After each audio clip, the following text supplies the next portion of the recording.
I'm Jason Epperson, and it's time for this week's RV and camping news. First up this week is a very large recall of 2021 and 2022 model year RVs for a potential cracked propane disconnect.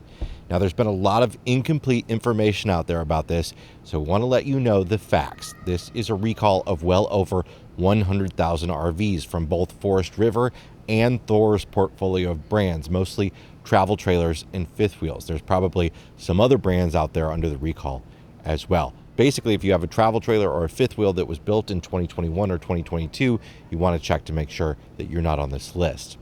Essentially, the manufacturer says that the fitting may be cracked due to poor quality brass that was used by the supplier of the part. Now, that doesn't mean yours needs to be fixed or replaced. The NTHSA approved fix for the recall is an inspection for cracks and a pressure test performed by your dealer, along with replacement if it fails. Now, if you've had a vehicle recall anytime recently, you know that supply shortages have made them a big problem. And because this recall involves such a large number of RVs, not to mention the ones that haven't been sold yet or even left the factory, there will definitely be delays in getting these fixed. If you have one of the affected brands from model year 2021 or 2022, you should not use your propane quick disconnect until you get it checked out. But instead of waiting months to use your RV, you can check the connection for leaks yourself. Inspect it for cracks. With the propane on, smell around it to see if you can smell a propane leak. Notification letters to owners aren't expected to be even mailed out for another couple weeks, but you can check to see if your RV is affected using the app from our sponsor, Togo RV. The free Togo RV app offers maintenance reminders, recall alerts, checklists, and more for your specific RV. And if you upgrade to a Road Pass Pro membership, you get RV-friendly GPS routing, access to thousands of verified overnight RV parking location listings, discounts on lots of great products like tires and lithium batteries, plus premium access to the other apps under the Road Pass umbrella. Download the Togo RV app for free today and get $10 off your Road Pass Pro membership with the code RVMiles10X. Satellite internet service Starlink has been sweeping through the base of power RVers, and for good reason. You get fast service in the middle of nowhere. But many of the rules on roaming use have been unknown or unclear since roaming was turned on a couple of months ago without an announcement for all users. Well, now SpaceX has finally made its rules on portability official. There's an increased cost. Essentially, Starlink service costs $110 a month if you use it at a fixed location. But now, if you want to roam about the country with it, you have to pay an additional $25 per month for portability. That's in order to allow people that are at a specific service address, a fixed service address, to get the best service possible, while still allowing people to travel about the country and get service even if a particular area is full. Starlink has also put into its terms and conditions that you cannot use Starlink in motion. It's not approved by the FCC for that sort of use yet, but at least now portability is official, and Starlink owners can roam the country with their dishy, knowing that they'll have service wherever they can get a clear view of the northern sky. After a few weeks of retreating fuel prices, the U.S. is seeing record prices for both gasoline and diesel again. As of Friday, gasoline was at a record national average of $4.43 a gallon, and diesel was at a whopping $5.56.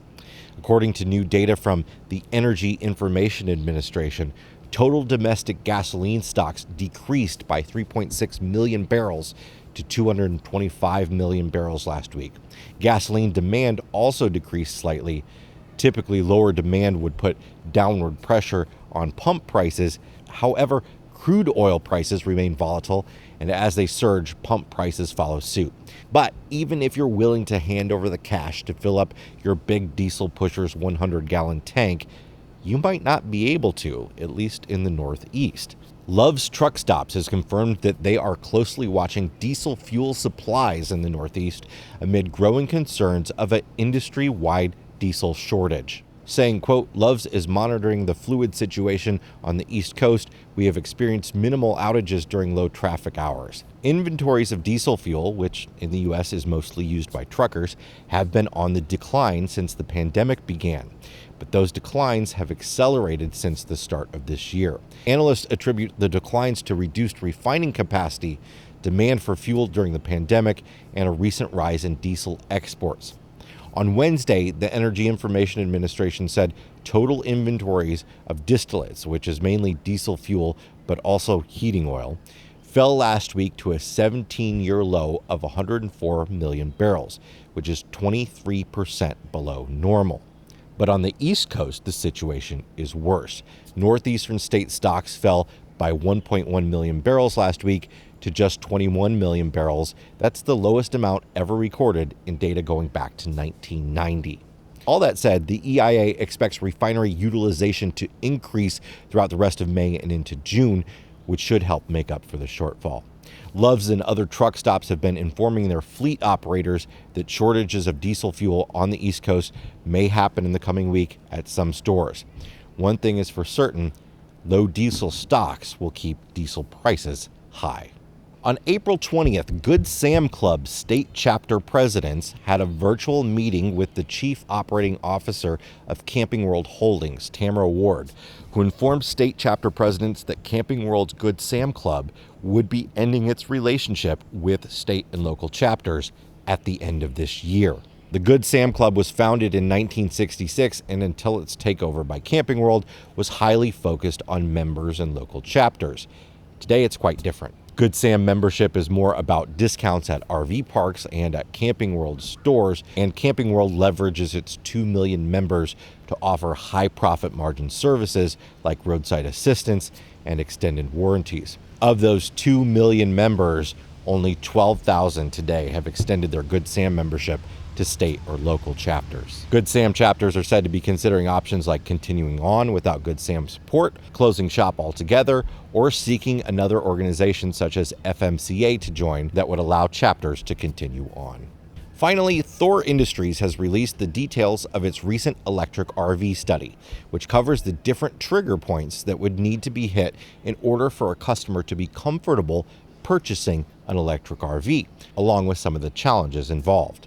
Thor released its Thor Vision Vehicle, TVV, concept at the Tampa RV Show this past January, which is the first step in building a platform that all of Thor's sub-brands like Airstream, Jayco, and Tiffin can build electric motorhomes on. But Thor's study found that 45% of consumers expect to be able to drive 5 to 6 hours on a single charge.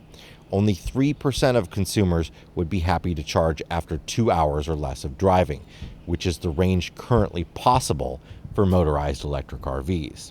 And these electric RV users will definitely be super users, not the average RV owner who only goes out about 13 days a year. 47% expect to use a motorized electric RV at least once a week or more often. 97% expect to drive 3 hours or longer before charging. 70% report that an inclusion of an onboard fuel cell for recharging the vehicle's battery impacts their purchase interest level. And 44% expect a fast charging station at each individual campground spot before they buy, which isn't currently a reality anywhere. So it's clearly going to be some time before we have a viable electric motorhome that really gets some market penetration of any sort. Still, a lot of the lessons Thor is learning about electric RVs can be applied to internal combustion models as well.